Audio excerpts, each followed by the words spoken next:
Welcome to another edition of Whiskey, Games, and Nerd Stuff. Today's whiskey, we're going to continue to enjoy some High West Bourbon.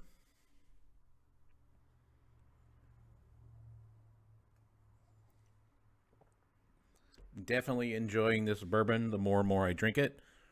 The second thing we're going to talk about for the Nerd Stuff is a book that I've been reading. It's a book that I've also been recommending to various friends. It is called Collective Illusions, Conformity, Complacency, and the Science of Why We Make Bad Decisions by Todd Ross. Really have been enjoying this book as I've been reading it, and interestingly enough, it's had me think a lot about what's been going on with Wizards of the Coast and Hasbro lately.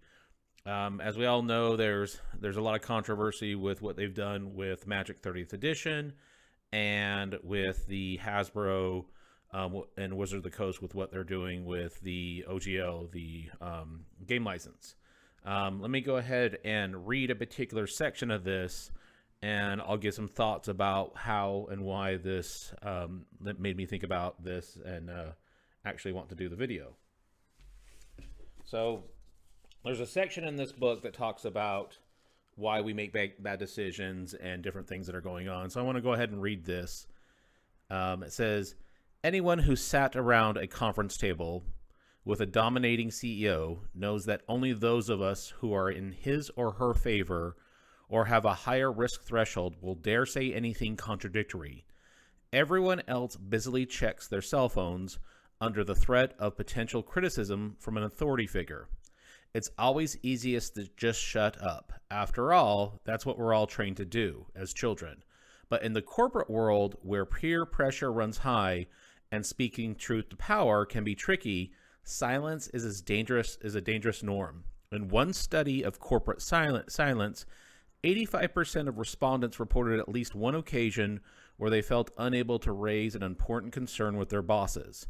In another, 93% said their organizations risk some major problem or accident because people are either unwilling or unable to speak up. So as I take a sip of that, another sip of whiskey, I'd like us all to think about that. So one of the reasons this kind of thought to my mind is I have to imagine that of the Hasbro Wizards of the Coast board, how are they set up?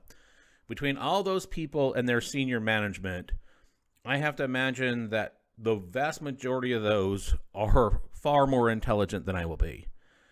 And as they've talked about and discussed what they were doing with Magic 30, and now what they're trying to do with Dungeons & Dragons and the open game license, I have to imagine at least one person on that board, in that management, in those conversations, had to be thinking, this is a horrible, horrible idea.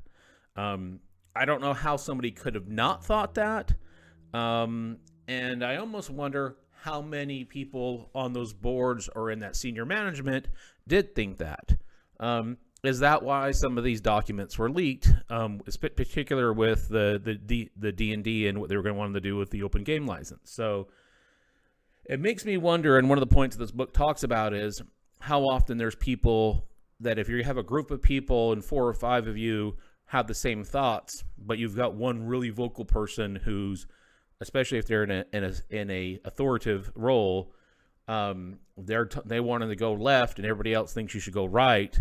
Well, if nobody agrees and says we should go the one direction, well, everybody goes to the direction that the authority figure thinks is the best way, when everybody else knew the other way was better off, but nobody dared speak up. So this really made me think a lot about what's going on with Wizards of the Coast and Hasbro as it pertains to what they've been doing in what I'm personally referring to as a elevated cascading series of just bad decisions, in my opinion. I believe that there's just a continuation of missteps and bad decisions.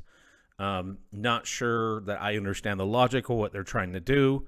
Again, I have to assume that they are far smarter than me, and especially with Hasbro being a publicly traded company, that people will ask and and what they're doing, and ultimately it affects the stock price, the shareholders. There's somebody's going to be asking these questions. So I have to imagine that somewhere, some way, somehow, there was a couple people that meant that exact quote that I read.